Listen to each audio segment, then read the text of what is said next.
बच्चों, कैसे हो सब? ठीक ठाक हो ना? पढ़ाई चल रहा है ना? मन दे के पढ़ाई करो, नहीं तो फिर एग्जाम के टाइम पे घबरा जाओगे। तो बच्चों, आप सब जानते ना, जब हम बात बोलते हैं, अगर सही तरीके से नहीं बोलेंगे, सही शब्द का प्रयोग नहीं करेंगे, वाक्यों को मतलब जो शब्द जहाँ पे रखा जाता है वैसे अगर नहीं बोलेंगे तो हमारा बात किसी को समझ में नहीं आएगा। तो इसलिए बोलने के लिए हो या लिखने के लिए हो या दूसरों के पास अपने मन के बात को पहुंचाने के लिए हमें सही वाक्य का, सही शब्दों का इस्तेमाल करना पड़ता है। तो बच्चों, इस क्लास में हम जानेंगे कि वाक्य क्या होता है, वाक्य का अंग कितना है, वाक्य कैसे बनता है, ये सब जानेंगे, जो कि आपके उड़ान जो व्याकरण पुस्तक है उसके जो यूनिट 4 यानी कि पाठ 4 है उसमें दिया गया है। तो बच्चों चलो आज हम जानेंगे वाक्य के बारे में। तो बच्चों, ये रहा आपका उड़ान व्याकरण पुस्तक और इसमें जो पाठ 4 है आज हम उसको जानेंगे, जो कि दिया है वाक्य यानी कि सेंटेंस। तो बच्चों, पहले आप जान चुके हैं कि शब्द क्या है, यानी कि वर्णों को मिलाकर अगर कोई अर्थ प्रकाश करता है तो उसे हम शब्द कहते हैं। तो उसी तरह अगर एक से अधिक शब्दों को मिलाकर कोई अर्थ प्रकट होता है, जब हम मिलाकर लिखेंगे या बोलेंगे, अगर उससे कोई अर्थ प्रकट होता है तो उससे हम वाक्य कहते हैं। जैसे कि देखो, ये आपके पुस्तक में दिया है, एक घोड़ा तेज से दौड़ रहा है। इसका मतलब, इसके बारे में हम बोलेंगे घोड़ा तेज दौड़ रहा है। इसका मतलब हमें समझ में आ गया कि ये जो घोड़ा है वो तेज से दौड़ रहा है। अगर इसको हम सही तरीके से नहीं बोलेंगे, कि अगर मैं बोलूँगी कि घोड़ा दौड़ तेज रहा है, तो आपको शायद ये समझने में, सुनने में और बोलने में अच्छा नहीं लगेगा। तो अगर शब्दों को सही तरीके से हम लिखेंगे या बोलेंगे, वो होता है वाक्य। और हमेशा बच्चों याद रखना, सार्थक वाक्य से हमेशा कोई ना कोई एक अर्थ प्रकट होता है। बिना अर्थ वाले अगर सारे शब्दों को मिला के लिखेंगे या बोलेंगे तो वो सही तरीके से वाक्य नहीं बनेगा। तो वाक्य का जो मूल संज्ञा होता है वो क्या होता है कि शब्दों के सार्थक मेल को, यानी कि शब्दों के सार्थक समूह को वाक्य कहते हैं। यानी कि जो जब हम शब्दों को मिला के लिखेंगे, अगर उसमें से कोई अर्थ आता है तो उसे सही तरीके से वाक्य कहते हैं। तो बच्चों, अगर आपको सही तरीके से एक सही वाक्य बनाना है तो पहले उनके वाक्य बनाने के लिए जो शब्द का प्रयोग करते हो उसको सही स्थान पर, सही शब्द के बाद कौन से शब्द के बाद कौन सा शब्द है उसका ध्यान रखते हुए आपको लिखना है और बोलना है, तब जाके आपके मन के बात को दूसरे समझ पाएंगे। तो बच्चों, इसी दौरान हम जानेंगे कि वाक्य का अंग भी होता है ना। तो जैसे हम शब्द का 2 प्रकार जानते हैं, सार्थक और निरर्थक, और दोनों भी प्रयोग होते हैं वाक्य में। तो ऐसे वाक्य का 2 अंग होते हैं। जैसे कि देखो, मैं यहाँ लिख रही हूँ,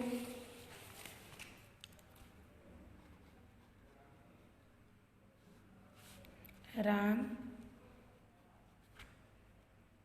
जा रहा है। तो बच्चों, ये तो आप जानते हो कौन जा रहा है ना, राम। तो बच्चों, हम ये पहले जाने थे कि ये होता है कर्ता। तो जो वाक्य का कर्ता होता है, इसका मतलब उससे हमें पता चलता है कि कौन ये काम कर रहा है, तो वही होता है कर्ता। और ये वाक्य के अंग जो होता है ना, 2 अंग मैंने बताई, तो यही कर्ता को बोलते हैं उद्देश्य। यानी कि यहाँ पे किसके बारे में बातें किया जा रहा है ना, राम के बारे में। उद्देश्य का मतलब वाक्य में जिसके बारे में कहा जाता है कि कौन ये कार्य कर रहा है, तो वही होता है उद्देश्य। तो यहाँ पे राम है उद्देश्य। बाकी रहा ये क्रिया, यानी कि राम कौन सा काम कर रहा है, जाने का काम, तो इसे हम कहते हैं क्रिया। और यही होता है वाक्य का विधेय अंग। ये होता है वाक्य का विधेय अंग, यानी कि कर्ता जो काम करता है वही होता है उसका, उस वाक्य का विधेय। तो बच्चों, वाक्य का 2 अंग है, एक है उद्देश्य और एक है विधेय। उद्देश्य जो है वाक्य के कर्ता को कहते हैं, और जो वाक्य के क्रिया है, यानी कि जो कर्ता करता है वही होता है वाक्य का विधेय। तो बच्चों, वाक्य का मुख्य रूप से 2 अंग होता है, एक होता है उद्देश्य और एक होता है विधेय। कर्ता को उद्देश्य कहते हैं, जब क्रिया को हम विधेय कहते हैं। तो बच्चों, ये गया आप वाक्य के अंग के बारे में। वाक्य जानते हैं, जब प्रयोग होता है वाक्य तो अलग अलग प्रकार का होता है ना। जैसे कि अगर मैं बोलूँगी मैं जा रही हूँ, तो ये एक कंप्लीट सेंटेंस है, यानी कि मैं जाने का काम कर रहा हूँ। लेकिन अगर ये बोलूँ मैं नहीं जाऊँगी, तो ये नास्तिक सूचक हो गया। अभी यहाँ पे नहीं वर्ड यूज हुआ। अगर मैं पूछूँ मैं कहाँ जा रही हूँ, तो यहाँ पे आपको लगता है कि ये प्रश्न पूछा गया है, तो इसी हिसाब से अर्थ के हिसाब से वाक्य का प्रकार भी अलग अलग होता है। यहाँ पे वाक्य का 8 प्रकार दिया जाता है। वाक्य के अर्थ के हिसाब से वाक्य 8 प्रकार होता है। जैसे कि एक है विस्मयवाचक वाक्य, दूसरा निषेधवाचक वाक्य, तीसरा प्रश्नवाचक वाक्य, चौथा आज्ञावाचक वाक्य, पांचवा इच्छावाचक वाक्य, 6 में है संकेतवाचक वाक्य, 7 में संदेहवाचक वाक्य और 8 में रहा विस्मयवाचक वाक्य। पहले वाले हम विचार करेंगे विधानवाचक। विधान मतलब जो करते हैं, जो अभी कर रहे हैं या करना काम हो रहा है, जो करना उचित है, वो होता है विधानवाचक वाक्य। जिस वाक्य से किसी काम के करने या किसी बात के होने का पता चलता है, यानी कि अभी मैं लिख रही हूँ, मैं पढ़ रही हूँ, मैं खा रही हूँ, इससे पता चलता है कि मेरे अभी काम चल रहा है। या फिर अभी बारिश हो रहा है, यानी कि बारिश का काम अभी हो रहा है, तो वहाँ पे यो वाक्य कहलाता है विधानवाचक वाक्य। जैसे कि रवि केला खाता है, यानी कि रवि केले का खाने का काम कर रहा है। शिवम खेल रहा है, यानी कि शिवम अभी खेलने का काम कर रहा है, यानी कि अभी वो काम हो रहा है, तो वो होता है विधानवाचक वाक्य। दूसरा वाला हम आएंगे निषेधवाचक। निषेध मतलब नावाचक, यानी कि जिस वाक्य से हमें पता चलता है कि कोई काम नहीं हो रहा है या कोई बात नहीं हो रहा है, तो वो होता है विधानवाचक वाक्य। जैसे कि देखो यहाँ पे मोना विद्यालय नहीं गई। यहाँ पे देखो बच्चों, मोना विद्यालय नहीं गई, यानी कि मोना विद्यालय जाने का काम अभी तक नहीं किया है, तो ये नावाचक यानी कि ना जाने का सूचित करता है ना, तो इसलिए इसे कहते हैं निषेधवाचक वाक्य। जैसे कि देखो गीता ने खाना नहीं खाया, इसका मतलब गीता खाने का काम अभी तक किया नहीं, तो इसलिए यहाँ पे नहीं लग जाता है, तो ये वाक्य हो जाता है निषेधवाचक वाक्य। जहाँ पे वाक्य में नहीं शब्द का प्रयोग होता है, वो हो जाता है निषेधवाचक वाक्य। तीसरे प्रकार वाक्य होता है प्रश्नवाचक, यानी कि जो वाक्य से हमें ये पता चलता है कि कोई हमसे कुछ पूछ रहा है कि कहाँ है, क्यों है, कैसे है, कब है, ये सब पूछ रहा है, तो वो होता है प्रश्नवाचक। जिस वाक्य से किसी प्रश्न पूछने का पता चलता है उसे हम प्रश्नवाचक वाक्य कहते हैं। जैसे देखो चोर कहाँ भागा, यानी कि चोर कहाँ भागा, उसका स्थान पूछ रहे हैं हमें। अगर वाक्य में कहाँ, कब, किसे, कैसे, कौन, ये सब आएगा, तो आपको ये पता चल जाना चाहिए कि ये होता है प्रश्नवाचक वाक्य। यानी कि जिस वाक्य से आपको कुछ उत्तर देना है, तो वो होता है प्रश्नवाचक वाक्य। उसके बाद है चौथा आज्ञावाचक। आज्ञा मतलब कोई आपको आदेश दे, आप उनका पालन करें, तो वो होता है ना आज्ञा। तो जिस वाक्य से हमें ये पता चलता है कि कोई हमें कुछ आदेश दे रहे हैं, कुछ करने के लिए कह रहे हैं, तो वो होता है आज्ञावाचक वाक्य। जैसे देखो ऋषभ पानी लेकर आओ, कोई बोले कि ऋषभ पानी लेकर आओ, यानी कि ऋषभ को पता है कि मुझे अभी पानी लाना है, वो किसी का आज्ञा का पालन करेगा, तो वो होता है आज्ञावाचक वाक्य। जैसे देखो नमिता पढ़ाई करो, यानी कि नमिता को अभी कोई बोले कि अभी पढ़ाई करो, यानी कि नमिता को उनके आज्ञा का पालन करना है, उनके बात का मानना है, तो वो होता है आज्ञावाचक वाक्य। उसके बाद है इच्छावाचक वाक्य। इच्छा यानी कि अगर हम किसी के इच्छे के बारे में पूछेंगे, जैसे हमारे बड़े हमसे बोलते ईश्वर करे तुम्हारी सारे मनोकामना पूरा हो, ईश्वर तुम्हारा भला करे, यानी कि वो अपने दिल से, अपने मन से ये इच्छा करते हैं कि हमारा भला हो, हमारा काम पूरा हो, तो ये होता है इच्छावाचक वाक्य। जिस वाक्य से इच्छा या आशीर्वाद का भाव का पता चलता है, भगवान तुम्हारा भला करे, कोई आशीर्वाद देता है, इसका मतलब ये अपने मन से इच्छा कर रहा है कि हमारा भला हो, तो वो होता है इच्छावाचक वाक्य। ईश्वर तुम्हारा भला करे, तुम्हारा कल्याण हो, सदा सुखी रहो, ये सब होता है आज्ञावाचक वाक्य। उसके बाद आया संकेत, यानी कि जिस वाक्य से हमें किसी के बारे में, किसी बात के बारे में संकेत दे रहा हो या पता चल रहा हो, वो होता है संकेतवाचक वाक्य। जिस वाक्य से किसी संकेत अथवा शर्त का पता चलता है। जैसे कि देखो, यदि पिताजी खाना खाए तो मैं भी खाऊंगी, यानी कि यहाँ पे एक शर्त रखा है, अगर पिताजी खाएंगे फिर जाके मैं खाऊंगा। तो ये होता है संकेतवाचक, यानी कि पिताजी खाने के संकेत दिए हैं, अगर पिताजी खा लेंगे फिर मैं खा लूंगी। उस दूसरा देखो, सनिया परिश्रम करेगी तो प्रथम आएगी, अगर ये परिश्रम करेगी तभी जाके प्रथम आएगी, अगर परिश्रम नहीं करेगी तो प्रथम कैसे आएगी। तो ये होता है संकेतवाचक वाक्य। उसके बाद है संदेह, यानी कि मन में अगर हमारे किसी बात को लेके या किसी विषय पे संदेह आया, यानी कि कोई संभावना आया कि शायद आज बारिश हो सकता है, शायद मैं जाऊंगा, ये सब होता है संदेहवाचक वाक्य। जैसे देखो, शायद पिताजी घर आ गए, पुरस्कार न जाने किसे मिलेगा, यानी कि यहाँ पे एक संभावना है, किसे मिलेगा, डाउट है, इसको मिलेगा या उसको मिलेगा, संदेह, तो वो होता है संदेहवाचक वाक्य। संदेहवाचक वाक्य में हम संभावना कर सकते हैं, लेकिन किसी का निश्चित रूप से बता नहीं सकते हैं।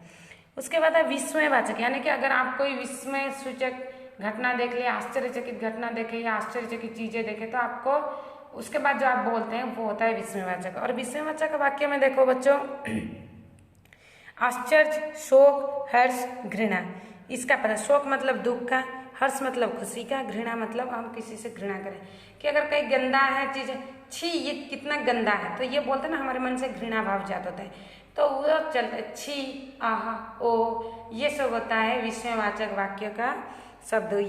जिस वाक्य में ये शब्द का प्रयोग होगा तो आप जान लेना वो है विस्मयवाचक वाक्य। जैसे आहा कितना सुंदर बगीचा है, यानी कि वो बगीचा का जो दृश्य है वो बहुत ही सुंदर है, ओहो कितना सुंदर बगीचा है। हाय मेरा सब कुछ लूट गया, यानी कि ये अपने मन का शौक है, मेरा सब कुछ लूट गया, तो ये होता है विस्मयवाचक वाक्य। तो बच्चों ये रहा आपका पूरे विषय वस्तु, जिसमें आप जाने वाक्य शब्दों के सार्थक समूह को वाक्य कहते हैं। वाक्य का दो अंग होता है, उद्देश्य और विधेय। वाक्य के कर्ता को कहते हैं उद्देश्य और क्रिया को कहते हैं विधेय। वाक्य के अर्थ के हिसाब से वो 8 प्रकार है, जैसे कि विधानवाचक, निषेधवाचक, प्रश्नवाचक वाक्य, आज्ञावाचक वाक्य, इच्छावाचक वाक्य, संकेतवाचक वाक्य, संदेहवाचक वाक्य और विस्मयवाचक वाक्य। तो बच्चों आप ये पूरे विषय को अपने पुस्तक में से भी पढ़ना, और मैंने आप लोगों के लिए यहाँ पे कुछ हार्ड कॉपी बनाई हूँ, इसको भी अपने कॉपी में लिख कर पढ़ना और समझने की कोशिश करना। तो बच्चों ये क्लास में मैंने समय की कमी है, तो मैं इसी क्लास में आपके जो अभ्यास दिया है, कितना सीखा, उसको भी लिख दी हूँ। तो बच्चों देखो पहला वाला क्वेश्चन है ना, वाक्य किसे कहते हैं, तो मैंने यहाँ पे उत्तर लिख दी हूँ, जो कि मैं आप सबको बोल चुकी हूँ। शब्दों के सार्थक समूह को वाक्य कहते हैं। दूसरा प्रश्न आता है, वाक्य कितने प्रकार, यानी कि वाक्य के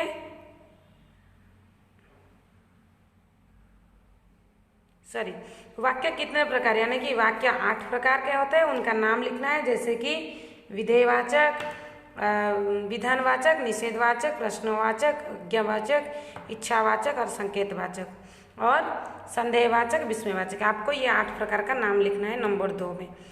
ग नंबर, उद्देश्य और विधेय किसे कहते हैं। उद्देश्य वाक्य के कर्ता को उद्देश्य कहते हैं, और विधेय वाक्य के क्रिया, यानी कि कर्ता जो काम करता है उसे विधेय कहते हैं। आपको ये लिखना है। घ नंबर, वाक्य के कितने अंग होते हैं। वाक्य के 2 अंग होते हैं।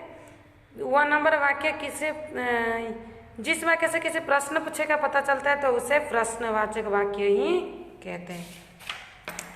उसके बाद देखो, वाक्य में उद्देश्य लिखना। आपको मैं पहले बोल चुकी हूँ, जो करता है वो उद्देश्य मैं एक बोल देती हूँ, आपको बाकी सब करना है। प्रियंका चित्र बनाती है, यानी भी कौन चित्र बना रही है, प्रियंका, तो ये करता, तो यही है वाक्य का उद्देश्य। बाकी सब में भी आपको वैसे लिखना है। नंबर 3, वाक्य में विधेय, यानी कि क्रिया को मैं बोली थी, कर्ता जो काम करेगा वो होता है विधेय। भालू नाच रहा है, भालू क्या कर रहा है, नाच रहा है, तो यहाँ पे विधेय है नाचना। जैसे ख में है बजाना, ढोल बजाना, वैसे आपको बाकी सबको करना है। रिक्त स्थान की पूर्ति कीजिए। शब्दों के डैश समूह को वाक्य कहते हैं। यहाँ पे होगा सार्थक। जिस वाक्य में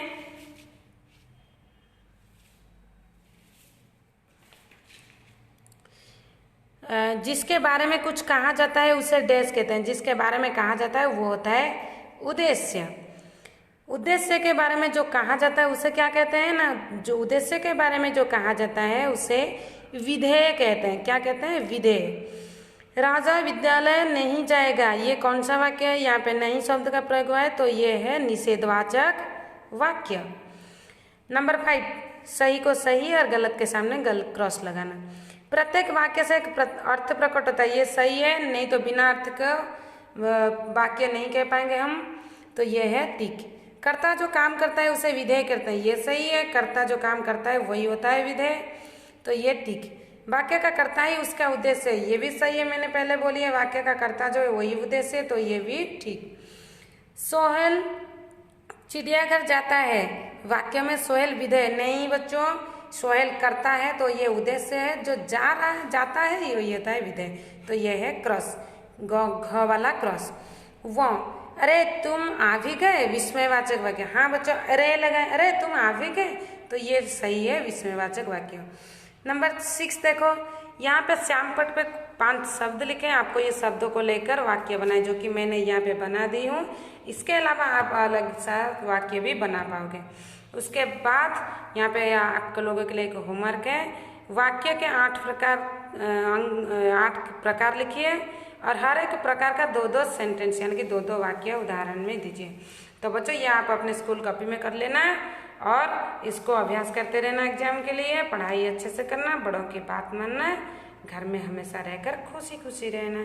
धन्यवाद।